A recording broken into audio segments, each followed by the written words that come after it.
In this Teamwork by Manager tutorial, I'm going to show you how to view the history of a scheduled shift. To do that, go to your top menu bar and click on Teamwork.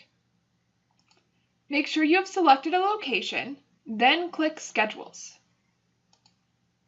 Once you arrive at your list of schedules, select the one you would like to work with. Then go to your new top menu bar and click on Shifts.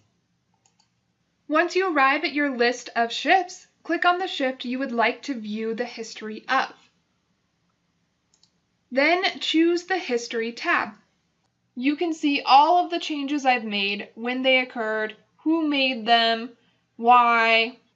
This shift was first created in the schedule using the Add Copy feature. And then it was inactivated by me for inclement weather. It was reactivated, it was cleared, it was assigned again, and it was split. To exit out of this menu, I'll scroll down and choose Close. And now I'm back to my schedule. And that's how you view the history of a scheduled shift. To learn how to add breaks to your schedule, check out the next video.